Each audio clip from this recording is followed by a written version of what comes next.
আসসালামু আলাইকুম। কেমন আছেন আপনারা সবাই? আশা করি যে যেখানে আছেন সুস্থ আছেন, ভালো আছেন। প্রিসাইজ পাবলিকেশন থেকে আপনাদের সবাইকে জানাচ্ছি স্বাগতম। আমাদের আজকের আলোচনার বিষয় কম্পিউটার সেকশন থেকে আমরা কথা বলবো। সেটা হচ্ছে কম্পিউটারের ইতিহাস, কম্পিউটারের প্রকারভেদ ও কম্পিউটারের প্রজন্ম। এই টপিক থেকে আমরা আসলে 5টি অতি গুরুত্বপূর্ণ এমসিকিউ বাছাই করেছি, যেটা আপনাদেরকে একটা ধারণা দিবে যে আসলে আমাদের এই যে প্রকাশিত যে বইটি, সেই বইটি আসলে কনসেপ্ট ক্লিয়ার করার পর কিভাবে সলিউশন করলে আমরা সর্বোচ্চ উপকারটা পেতে পারি। আচ্ছা, তাহলে চলুন আমরা কথা না বাড়িয়ে আমরা আমাদের যে মূল আলোচনা সেই আলোচনায় যাই। আমরা এইখান থেকে প্রথমে যে প্রশ্নটা নিয়ে কথা বলবো, আমাদের অনেকের কনফিউশন সৃষ্টি হয়, সেটা হচ্ছে কম্পিউটারের জনককে বা আধুনিক কম্পিউটারের জনককে। আসলে তার আগে আমাদের বুঝতে হবে জনক এবং আবিষ্কারকের মধ্যে মৌলিক পার্থক্যটা আসলে কোন জায়গায়। ইন শর্ট যদি আমি বলতে চাই, তাহলে জনক যিনি হচ্ছেন আসলে কোনো একটা বিষয়ে কনসেপ্টে ধারণা দেন, আর আবিষ্কারক যিনি আসলে ধারণাকে কাজে লাগিয়ে এটাকে বাস্তবে রূপ দিয়ে থাকেন, আমাদের হাতে তুলে দেন বা জনসম্মুখে তুলে ধরেন। তো এখন বিষয়টা হচ্ছে যে যিনি ধারণা দেন তিনি আবিষ্কারক হতেও পারেন, আবার ধারণা দিয়েছেন একজন, আবিষ্কারক আরেকজন, এটাও হতে পারে। কম্পিউটারের ক্ষেত্রে আমরা পৃথিবীর ইতিহাসে প্রথম ক্যালকুলেটিং মেশিন পেয়েছিলাম 1832-এর দিকে। ওইরকম একটা সময়ে আসলে পৃথিবীর প্রথম অটোম্যাটিক, কারণ এর আগে যারা যে ধরনের ক্যালকুলেটিং মেশিন আমরা পেয়েছি সেগুলোর কোনোটাই আসলে অটোম্যাটিক ছিল না। এই অটোম্যাটিক ক্যালকুলেটিং মেশিন আমরা সর্বপ্রথম পেয়েছিলাম চার্লস ব্যাবেজের হাত ধরে, এবং তিনি তার পরবর্তীতে একটা অ্যানালিটিক্যাল ইঞ্জিন নিয়ে আসলে আবিষ্কার করার বা কাজ করার মনোনিবেশ করেছিলেন পরবর্তীতে। তো পৃথিবীর প্রথম যে অটোম্যাটিক ক্যালকুলেটিং মেশিন ছিল, যার নাম ছিল ডিফারেন্স ইঞ্জিন, যার সফলতার কারণে তিনি যে ফান্ডিং পেয়েছিলেন, সেই ফান্ডিং দিয়ে আসলে অ্যানালিটিক্যাল ইঞ্জিন তৈরি করার পরিকল্পনা করেন, যেখানে আধুনিক কম্পিউটারের 3টা গুরুত্বপূর্ণ বৈশিষ্ট্য ছিল: ইনপুট, প্রসেসিং এবং আউটপুট। তো এই যে বিষয়টা, এই যে কনসেপ্টটা উনি রাখতে চেয়েছিলেন, যদিও পরবর্তীতে ওই প্রজেক্টটি আর আগায়নি, আসলে ফান্ডিং একটা পর্যায়ে গিয়ে বন্ধ হয়ে যায়, এবং প্রধান যে প্রকৌশলী ছিল তাদের সাথে আসলে চার্লস ব্যাবেজের মতবিরোধ তৈরি হয়, যার পরিপ্রেক্ষিতে আমরা দেখেছি ওই প্রজেক্টটি আর সফলতা পায়নি। তবে তার ধারণা কাজে লাগিয়ে পরবর্তীতে আরও উন্নত প্রযুক্তি আমরা আসলে পেয়েছি, কিন্তু ধারণা কিন্তু আমরা পেয়েছি চার্লস ব্যাবেজের মাধ্যমেই। এই কারণে চার্লস ব্যাবেজকে কম্পিউটারের জনক, তথাপি আধুনিক কম্পিউটারের জনকও কিন্তু চার্লস ব্যাবেজকেই বলা হয়ে থাকে। তো এখানে দেখেন কম্পিউটারের জনক এখানে আছে চার্লস ব্যাবেজ। প্যাসকেল মূলত হস্তচালিত যান্ত্রিক বা মেকানিক্যাল ক্যালকুলেটিং মেশিন প্যাসকালিন আসলে আবিষ্কার করেছেন, যেটা আসলে অ্যানালগ পর্যায়ে ছিল। ন্যাপিয়ার তার বিভিন্ন লাঠি বা কাঠির মধ্যে নাম্বার লিখে আপনার হিসাব নিকাশ করতেন, যেটা হচ্ছে ন্যাপিয়ারের অস্থি লগারিদমের নীতিকে ব্যবহার করেছিলেন। আর ব্যাবেজ হচ্ছে automatic calculating machine difference engine আবিষ্কার করেছেন বা ডিফারেন্সিয়াল ইঞ্জিন আবিষ্কার করেছিলেন। আধুনিক কম্পিউটারের জনক একজনই হবে, যিনি ধারণা দেন তিনি। তো জনক এইখানে চার্লস ব্যাবেজ। আধুনিক বলুক আর হচ্ছে কম্পিউটারের জনক বলুক, এই দুটা প্রশ্নের উত্তর একজনই হবে, তিনি হচ্ছেন কি? Charles Babbage. আচ্ছা, আমরা যদি এর পরবর্তী প্রশ্নটা দেখি, দেখুন দেওয়া আছে কম্পিউটারের আবিষ্কারককে। এই জায়গায় আমাদের একটু ঝামেলা হয়ে যেতে পারে। আসলে চার্লস ব্যাবেজ যখন হচ্ছে আপনার ডিফারেন্স ইঞ্জিন আবিষ্কারের পর অ্যানালিটিক্যাল ইঞ্জিন সম্পর্কে ধারণা দিলেন, এই জায়গাগুলোতে আসলে একটা সমস্যা ছিল, সেটা হচ্ছে ভুল হলে না সংশোধন করা যেত না, যেটা হচ্ছে লজিক ইউনিটের ব্যবহারটা। এই লজিক ইউনিটের ব্যবহারটা হচ্ছে আমরা পেয়েছি এই ধারণাকে কাজে লাগিয়ে পরবর্তীতে আমেরিকান একজন বিজ্ঞানী, ঠিক আছে, হারমান হলরিথ, উনি কী করলেন? টেবুলেটিং মেশিন আবিষ্কার করলেন। সেই টেবুলেটিং মেশিন থেকে কোম্পানি তৈরি হলো, এবং সমসাময়িক বেশ কিছু কোম্পানি তৈরি হলো যারা ব্যবসায় সফলতা লাভ করেছিল।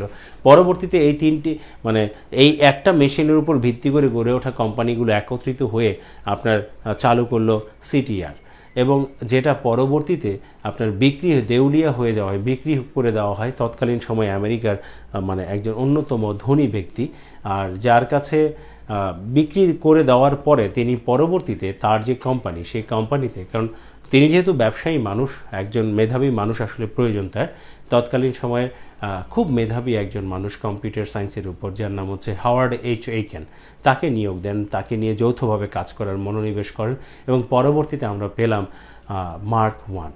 এবং এই মার্ক ওয়ান আপনার হচ্ছে হাওয়ার্ড এইচ এইকেনের মাধ্যমে আপনার আবিষ্কার হয়েছে, যার পৃষ্ঠপোষকতায় আপনার ছিলেন ওই ধনী ব্যবসায়ী এবং যিনি যার হাত ধরেই আসলে আপনার IBM নামক যে কোম্পানি সেটা প্রতিষ্ঠা লাভ করেছিল 1924 সালের দিকে। তো ওই যে বলেছিলাম ধারণার পর একটা পূর্ণতা পায় কারো না কারো মাধ্যমে, বাস্তবে রূপ লাভ করে, যার মাধ্যমে করেছে তিনি হচ্ছেন হাওয়ার্ড এইচ এইকেন বা হাওয়ার্ড আইকেন। ঠিক আছে, তিনি হচ্ছেন কম্পিউটারের আবিষ্কারক। আচ্ছা, তো আমরা এইভাবে জিনিসগুলো একটু এটা তো হিস্ট্রি থেকে এসেছে, বাট গুরুত্বপূর্ণ কিন্তু। আচ্ছা, এরপর খেয়াল করবেন কম্পিউটার শব্দের অর্থ কী। মজার একটা বিষয় কি জানেন, পৃথিবীতে প্রথম কম্পিউটার শব্দটা কিন্তু ব্যবহার করা হয়েছিল যে মানুষ গণনার কাজ করে তার পরিপ্রেক্ষিতে আসলে। ঠিক আছে, কিন্তু কারণ প্রাথমিক অবস্থায় তো আমরা ডিভাইস মানে অ্যাবাকাস নামক একটা যন্ত্রের সন্ধান পেলেও, কারণ ওই অ্যাবাকাস ব্যবহার করে হিসাব নিকাশ করতে গেলেও আপনাকে কিছু মেথড শিখতে হতো। এটা সাধারণ মানুষ সহজে ব্যবহার করতে পারতো না। ওইটা ব্যবহার করতে হলে আপনাকে কিছু রুলস জানতে হতো, নিয়ম শিখতে হতো, তারপর আপনি হিসাব নিকাশ করতে পারতেন। তো এখন বিষয়টা হচ্ছে যে প্রাথমিক অবস্থায় আসলে মানুষকে কিন্তু গণনার কাজে ব্যবহার করতে মানে আলাদা একটা সেকশনই থাকতো, এবং সেই জায়গায় তারই পরিপ্রেক্ষিতে নাম এসেছিল কম্পিউটার। তো এখন একটা বিষয় হচ্ছে তৎকালীন সময়ে আসলে পুরুষদের তুলনায় নারীদের চাহিদা বেশি ছিল এই সেকশনে। কারণ হচ্ছে নারীদেরকে দীর্ঘ সময় কাজে লাগানো যাবে এবং তাদের ধৈর্য শক্তি অনেক বেশি, এবং সবচেয়ে বড় কথা হচ্ছে পেমেন্ট কম দিতে হবে। তো এখন এবং তৎকালীন সময়ে কিন্তু কম্পিউটার নামে আলাদা কোম্পানিতে একটা পোস্ট থাকতো, যতদিন পর্যন্ত না আমরা অটোমেটিক ক্যালকুলেটিং মেশিন পেয়েছি আসলে গণনা করার ক্ষেত্রে। তো এই যে কম্পিউটার শব্দের অর্থ, এটা সাধারণ অর্থে আমরা আসলে বলতে পারি যে গণনাকারী যন্ত্র। হ্যাঁ, গণনাকারী যন্ত্র। আর কম্পিউট শব্দের অর্থ হলো গণনা করা। আচ্ছা, তো কম্পিউটার এটা হচ্ছে গণনাকারী যন্ত্র বোঝানো হচ্ছে। তো এখন আপনারা বলতে পারেন যে প্রথম দিকে মানুষের ক্ষেত্রে এটা ব্যবহার করা হলো, কিন্তু আসলে এখন তো আর আমরা মানে হচ্ছে মানুষ তার গণনার কাজ মানে হচ্ছে সে তার এই গণনার কাজটা অটোমেটিক এখন ডিভাইসের মাধ্যমে আসলে করতে পারে, ঠিক না? তো তৎকালীন সময়ে শুরুর দিকে হয়তো মানুষের ব্যবহার ছিল এই কাজ করার ক্ষেত্রে, কিন্তু আস্তে আস্তে আমরা মানুষ থেকে ডিভাইসের দিকে আমরা চলে গিয়েছি এবং শব্দের অর্থেরও কিন্তু পরিবর্তন ঘটেছে। অক্সফোর্ড ডিকশনারি কর্তৃপক্ষ 1892 সালের দিকে কিন্তু কম্পিউটার শব্দের অর্থের পরিবর্তন আনে, যখন আমরা পৃথিবীর তার আগে অনেকটা আগেই পৃথিবীর প্রথম অটোমেটিক ক্যালকুলেটিং মেশিন পেয়ে গিয়েছিলাম। তো অক্সফোর্ড ডিকশনারি কর্তৃপক্ষ এরপরে আপনার 1892 সালের দিকে কম্পিউটার শব্দের অর্থের পরিবর্তন করে যে অর্থটা দাঁড় করায় সেটা হচ্ছে যে যন্ত্র গণনার কাজ করবে তাকেই আমরা কম্পিউটার বলবো।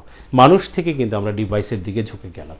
আচ্ছা, তো এইভাবে আসলে অর্থের পরিবর্তন হয়েছে। এই কারণে আমি বললাম কম্পিউটার শব্দের অর্থ হচ্ছে গণনাকারী যন্ত্র। আচ্ছা, আমরা পরবর্তী প্রশ্নটা যদি দেখি, প্রথম প্রজন্মের কম্পিউটার। যে প্রথম প্রজন্মের কম্পিউটারগুলো সাইজ কিন্তু বড় বড় হলরুমের মতো আসলে ছিল, এবং যেখানে আসলে ভ্যাকুয়াম টিউব ব্যবহার করা হতো। ঠিক আছে, ভ্যাকুয়াম টিউব ব্যবহার করা হতো, অনেকটা ধীর গতির এবং অনেক বেশি পরিমাণে তাপ উৎপন্ন হতো, প্রচুর পরিমাণে বিদ্যুৎ শক্তির প্রয়োজন হতো তাদেরকে সচল রাখতে গিয়ে। এরকমই একটা প্রাথমিক অবস্থার যে আসলে প্রথম প্রজন্মের কম্পিউটার এক্সাম্পল হিসেবে যদি বলি, এই যে IBM 650, 750, 702, এরা তিনোটাই হচ্ছে সেকেন্ড জেনারেশন। হ্যাঁ, সেকেন্ড জেনারেশন, যেখানে আসলে ট্রানজিস্টর আসলে ব্যবহার করা হয়েছে। ইউনিভ্যাক, এখানে ভ্যাকুয়াম টিউব ব্যবহার করা হতো। এটা হচ্ছে প্রথম প্রজন্মের কম্পিউটার।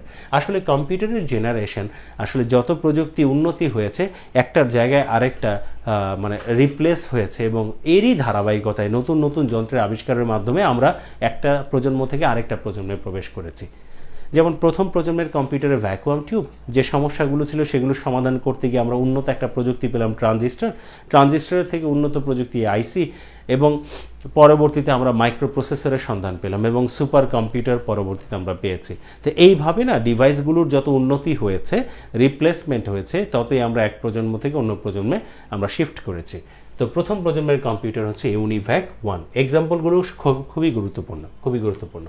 আচ্ছা, পরবর্তী প্রশ্নটা যদি আমরা দেখি, সমন্বিত বর্তনী আইসি কোন প্রজন্মের কম্পিউটার? এই যে দেখেন, মানে প্রযুক্তি উন্নত হয়েছে, রিপ্লেসমেন্ট হবে, প্রজন্ম চেঞ্জ হবে, এবং দেখেন প্রথম প্রজন্মে ভ্যাকুয়াম টিউব, দ্বিতীয় প্রজন্মে ট্রানজিস্টর, তৃতীয় প্রজন্ম হচ্ছে আইসি, চতুর্থ প্রজন্ম হচ্ছে মাইক্রোপ্রসেসর। তাহলে আইসির কথা যেহেতু বলেছে, তাই এটা হবে কি তৃতীয় প্রজন্ম। কেমন?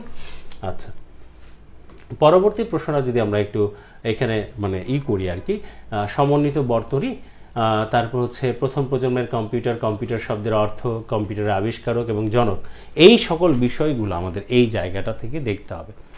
ঠিক আছে, এইভাবে যদি আমরা একটু খুঁটিয়ে খুঁটিয়ে পড়ি এবং তথ্যগুলো বিশ্লেষণ করি, তাহলে আমাদের পড়াগুলো খুব সুন্দরভাবে রিভিউ হয়ে যাবে, কনসেপ্টটা পুরো মাথায় গেঁথে যাবে।